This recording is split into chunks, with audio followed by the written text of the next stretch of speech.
Hello friends, welcome to my channel. இன்றைக்கி நம்ம வீடியோவில் ஒரு கப் வெள்ளை ரவையும் பொட்டுக்கடலையும் வச்சு அட்டகாசமான சுவையில் ஒரு அருமையான ஸ்வீட் ரெசிபி தாங்க பார்க்க போகிறோம்.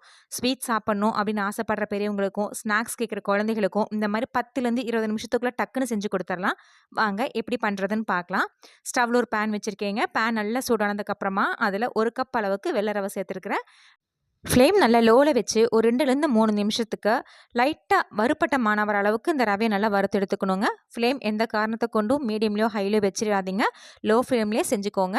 லோ ஃப்ளேமில் வச்சு 2லேருந்து 3 நிமிஷம் நல்லா வறுத்ததுக்கப்புறமா லைட்டாக வறுப்பட்ட மாணவர டைமில் இது கூட அரை கப் அளவுக்கு பொட்டுக்கடலை, எந்த கப்பில் நம்ம வெள்ளை ரவை அளந்தோமோ அதே கப்பில் அரை கப் அளவுக்கு பொட்டுக்கடலை சேர்த்துக்கலாங்க. இது ரெண்டையும் சேர்த்துட்டு குறைஞ்சது ஒரு 5லேருந்து 8 நிமிஷம் முடிக்கும் லோ ஃப்ளேமில் வச்சு ரவையும் பொட்டுக்கடலையும் நல்லா வறுப்பட்ட மனம் வரணும். அந்தளவுக்கு நல்லா வறுத்து எடுத்துக்கலாம். நீங்கள் விருப்பப்பட்டீங்கன்னா வெள்ளை ரவை நல்லா பொன்னிறமாக வறுத்ததுக்கப்புறமா பொட்டுக்கடலையில் தனியாகவும் வறுத்து எடுத்துக்கலாம். இல்லை இப்போ நான் காமிக்கிற மாதிரி ரெண்டை ஒன்றா சேர்த்தியும் வறுத்து எடுத்துக்கலாம். இப்போ வெள்ளை ரவையும் பொட்டுக்கடலையும் நல்லா வறுப்பட்ட மனம் வருது. இது ஒரு பிளேட்டில் மாற்றி ஆற வச்சு எடுத்துக்கலாங்க. அடுத்ததான் அதே பேனில் 3/4 கப் அளவுக்கு துருவன தேங்காய் சேர்த்துருக்குறேன். சேர்த்துட்டு இந்த தேங்காய் நல்ல ஈரப்பதம் போய் உதிரி உதிரியாக வரணுங்க. அந்தளவுக்கு நல்லா வறுத்து எடுத்துக்கலாம். உங்ககிட்ட டெசிகேட்டட் கோகோனட் இருந்தால் நீங்கள் அதை சேர்த்துக்கலாம். இல்லைன்னா இந்த மாதிரி ஃப்ரெஷ்ஷான தேங்காய் துருவிட்டு விருப்பப்பட்டால் கொஞ்சம் நெய் சேர்த்து வறுத்துக்கோங்க. நான் இன்றைக்கி ட்ரை ரோஸ்ட் தான் பண்ணுறேன். இந்த மாதிரி நல்லா உதிரி உதிரியாக வரணுங்க. ரொம்ப பொன்னிறமாக வறுக்க வேண்டிய அவசியம் இல்லை. இந்த மாதிரி ஈரப்பதம் போய் உதிரி உதிரியாக வந்தால் போதும். இப்போ இதையும் தனியாக ஒரு பிளேட்டில் மாற்றி ஆற வச்சு எடுத்துக்கலாங்க. அடுத்ததான் ஒரு மிக்சர் ஜாரில் 3/4 கப் அளவுக்கு வெள்ளை சர்க்கரை எடுத்திருக்கேன். இந்த சர்க்கரை பார்த்தீங்கன்னா இனிப்பு நல்லா அதிகம், அதனால் 3/4 கப் சேர்க்குறேன். மிதமான இனிப்பு இருக்கிற சர்க்கரையாக இருந்தால் 1 கப் அளவுக்கு சேர்த்துக்கோங்க. சேர்த்துட்டு ஒரே ஒரு ஏலக்காய் சேர்த்தி நல்லா ஃபைன் பவுடராக அடித்து எடுத்துக்கலாங்க. உங்கள் இனிப்புக்கு தகுந்த அளவுக்கு சர்க்கரை சேர்த்திக்கோங்க. நல்ல இனிப்பு அதிகமாக சாப்பிடுவேன் அப்படின்னா 1லேருந்து 1.25 கப் சேர்த்துக்கோங்க. மிதமான இனிப்பு போதும் அப்படின்னா 3/4 கப்லேருந்து 1 கப் சேர்த்துனாலே போதுமானதாக இருக்கும்.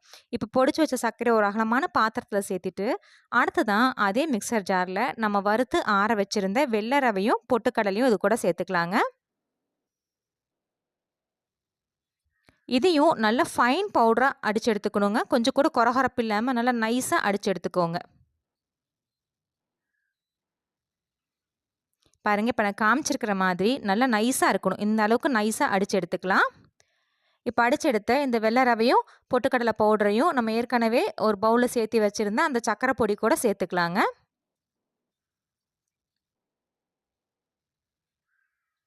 சேர்த்துட்டு இது ரெண்டையும் நல்லா கலந்து விட்டு எடுத்துக்கலாம். இந்த சக்கரை பொடியும் நம்ம அடித்து வச்சுருந்த அந்த ரவை பொடியும் நல்லா கலந்துடணும். அந்தளவுக்கு நல்லா கலந்து விட்டு எடுத்துக்கலாம். நல்லா கலந்ததுக்கப்புறமா இது கூட ஏற்கனவே வறுத்து வச்சுருந்த தேங்காய் பொடியும் சேர்த்துக்கலாங்க. இதெல்லாத்தையும் சேர்த்துட்டு கொஞ்சம் கூட கட்டி இல்லாமல் நல்லா கலந்து எடுத்து வச்சுக்கணும்.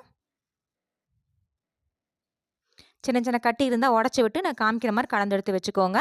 அடுத்ததான் ஸ்டவ்வில் ஒரு பேன் வச்சுட்டு அதில் ஒரு 4 ஸ்பூன் அளவுக்கு நெய் சேர்த்துக்கலாங்க. நெய் சேர்க்குறது உங்கள் விருப்பத்தை வந்தாலும் கூடவோ குறைவோ சேர்த்துக்கோங்க. ஆனால் குறைஞ்சது ஒரு 4 ஸ்பூன் அளவுக்கு நெய் சேர்த்துனா தான் நல்லா சுவையாக இருக்கும். 4 ஸ்பூன் அளவுக்கு நெய் சேர்த்துனதுக்கப்புறமா இதில் ஒரு 10லேருந்து 15 முந்திரி பருப்பு சேர்த்துருக்கேன். நீங்கள் விருப்பப்பட்டால் பாதாமும் பொடி பொடியாக கட் பண்ணி சேர்த்துக்கலாம். உலர்ந்த திராட்சையும் சேர்த்துக்கலாங்க. நான் இன்றைக்கி வெறும் முந்திரி பருப்பு மட்டும் சேர்த்துட்டு நல்லா பொன்னிறமாக வறுத்து எடுத்துக்கலாம்.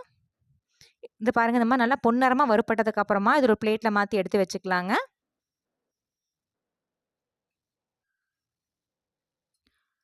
அடுத்ததாக அதே நெய்யில் நம்ம ஏற்கனவே கலந்து வச்சுருந்த சர்க்கரை, ரவை பொடி, தேங்காய் இது எல்லாத்தையும் இது கூட சேர்த்துக்கலாங்க. சேர்க்கும்போது ஃப்ளேம் நல்லா லோலியே வச்சுக்கோங்க.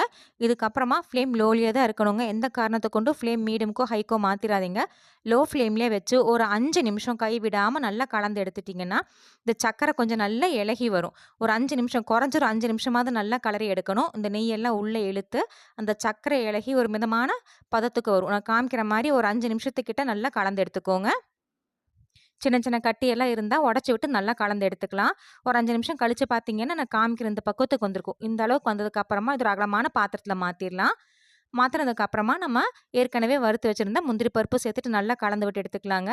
கை பொறுக்கிற சூடு இருக்கும் போதே நல்ல உருண்டைகளாக பிடிச்சி எடுத்துக்கோங்க. விருப்பப்பட்டால் நீங்கள் ஒரு ஸ்பூன் நெய் மேலாப்படி சேர்த்து கூட உருண்டை பிடிச்சி எடுத்துக்கலாம். இப்போ சக்கரைலாம் இலகி உங்களுக்கு ஒரு மிதமான பதத்துக்கு வந்திருக்கும். உருண்டையும் ஈஸியாக பிடிக்க வரும். கை பொறுக்கிற சூடில் இருக்கும்போது இந்த மாதிரி சின்ன சின்ன உருண்டைகளாக பிடிச்சி எடுத்து வச்சுட்டிங்கன்னா சூப்பரான சுவையான ரவா லட்டு ரெடிங்க. சாப்பிட்றதுக்கு டேஸ்ட் அட்டகாசமாக இருக்கும். ஒரு 20 நிமிஷத்தில் டக்குன்னு செஞ்சிடலாம்.